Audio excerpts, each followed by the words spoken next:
triumph over the Patriots and liberate us all, and we will become the Sons of Liberty.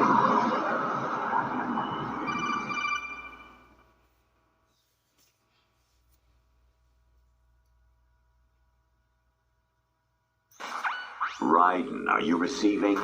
We're still here. How's that possible? The AI was destroyed. Only GW. Who are you? To begin with, we're not what you'd call human. Over the past 200 years, a kind of consciousness formed layer by layer in the crucible of the White House. It's not unlike the way life started in the oceans 4 billion years ago. The White House was our primordial soup, a base of evolution. We are formless. We are the very discipline and morality that Americans invoke so often. How can anyone hope to eliminate us? As long as this nation exists, so will we. Cut the crap! If you're immortal, why would you take away individual freedoms and censor the net? Jack, don't be silly. Don't you know that our plans have your interests, not ours, in mind? What? Jack, listen carefully, like a good boy. The mapping of the human genome was completed early this century. As a result, the evolutionary log of the human race lay open to us. We started with genetic engineering, and in the end, we succeeded in digitizing life itself. But there are things not covered by genetic information. What do you mean? Human memories, ideas, culture, history. Genes don't contain any record of human history. Is it something that should not be passed on? Should that information be left at the mercy of nature? We've always kept records of our lives, through words, pictures, symbols, from tablets to books. But not all the information was inherited by later generations. A small percentage of the whole was selected and processed, then passed on. Not unlike genes, really. That's what history is, Jack. But in the current digitized world, trivial information is accumulating every second, preserved in all its triteness, never fading, always accessible. Rumors about petty issues, misinterpretations, slander. All of this junk data, preserved in an unfiltered state, growing at an alarming rate. It will only slow down social progress, reduce the rate of evolution. Right. You seem to think that our plan is one of censorship. Are you telling me it's not? You're being silly. What we propose to do is not to control content, but to create context. Create context? The digital society furthers human flaws and selectively rewards development of convenient half-truths.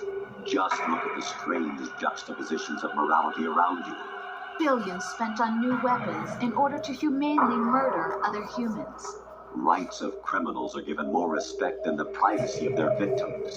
Although there are people suffering in poverty, huge donations are made to protect endangered species. Everyone grows up being told the same thing. Be nice to other people. But beat out the competition. You're special. Believe in yourself and you will succeed. But it's obvious from the start that only a few can succeed. You exercise your right to freedom, and this is the result. All rhetoric to avoid conflict and protect each other from hurt. The untested truths, spun by different interests, continue to churn and accumulate in the sandbox of political correctness and value systems. Everyone withdraws into their own small gated community, afraid of a larger forum. They stay inside their little ponds, leaking whatever truth suits them into the growing cesspool of society at large. The different cardinal truths neither clash nor mesh. No one is invalidated, but nobody is right. Not even natural selection can take place here. The world is being engulfed in truth. And this is the way the world ends. Not with a bang, but a whimper.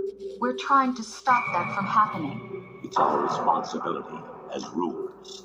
Just as in genetics, unnecessary information and memory must be filtered out to stimulate the evolution of the species. And you think you're qualified to decide what's necessary and not? Absolutely. Who else could wade through the sea of garbage you people produce, retrieve valuable truths, and even interpret their meaning for later generations?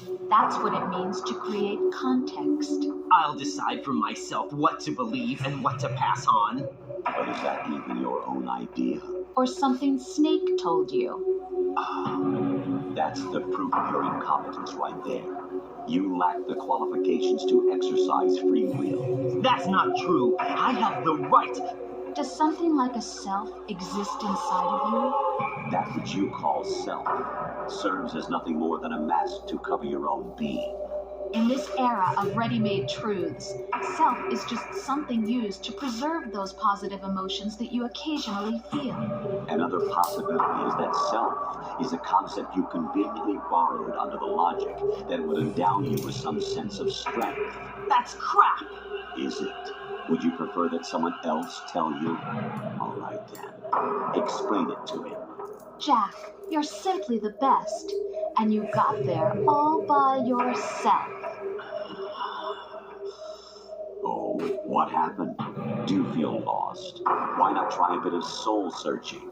Don't think you'll find anything, though. Ironic that although self is something that you yourself fashion, every time something goes wrong, you turn around and place the blame on something else. It's not my fault. It's not your fault. In denial, you simply resort to looking for another, more convenient truth in order to make yourself feel better. Leaving behind in an instant the so-called truth you once embraced. Should someone like that be able to decide what is truth? Should someone like you even have the right to decide? You've done nothing but abuse your freedom. You don't deserve to be free. We're not the ones smothering the world. You are. The individual is supposed to be weak, but far from powerless.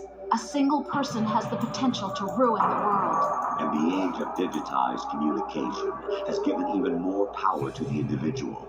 Too much power for an immature species. Building a legacy involves figuring out what is wanted and what needs to be done for that goal. All this you used to struggle with. Now we think for you. We are your guardians, after all.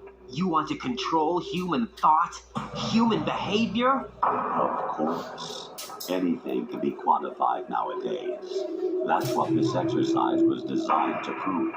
You fell in love with me just as you were meant to, after all. Isn't that right, Jack?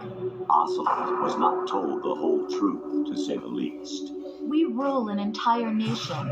Of what interest would a single soldier, no matter how able, be to us? The S3 plan does not stand for solid snake simulation. What it does stand for is selection for societal sanity.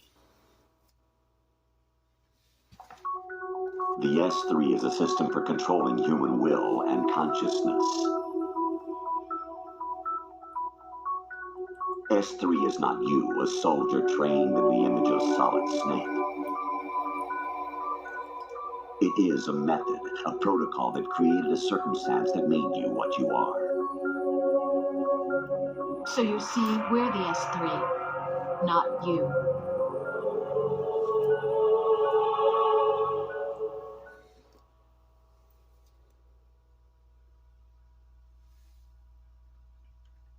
What you experienced was the final test of its effectiveness. That's crazy. You heard what President Johnson said. The Arsenal's GW system is the key to their supremacy. The objective of this exercise was to establish such a method. We used Shadow Moses as a paradigm for the exercise. I wonder if you would have preferred a fantasy setting. We chose that backdrop because of its extreme circumstances. It was an optimal test for S3's crisis management capacity. If the model could trigger, control, and solve this, it would be ready for any contingency. And now, we have our proof.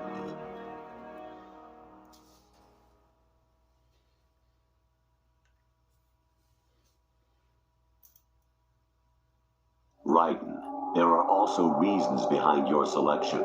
Solidus raised plenty of other child soldiers. Do you know why we chose you over them? It was was because you were the only one who refused to acknowledge the past. All the others remember what they were and pay for it daily. But you turn your back on everything you don't like. You do whatever you like, see only the things you like, and for yourself alone. Yes, Rose can attest to that. You refused to see me for what I was. I lied to you, but I wanted to be caught. You pretended to be understanding, to be a gentleman. You never made a conscious attempt to reach out to me. The only time you did was when I gave you no choice but to do so. I was just trying not to. What? Trying not to hurt me? Dear, the one you were trying not to hurt was yourself. Avoiding the truth under the guise of kindness is all that you did. It occurred to you to do nothing but look out for yourself. Even if you claim that it was for my sake, that feeling was nowhere to be seen.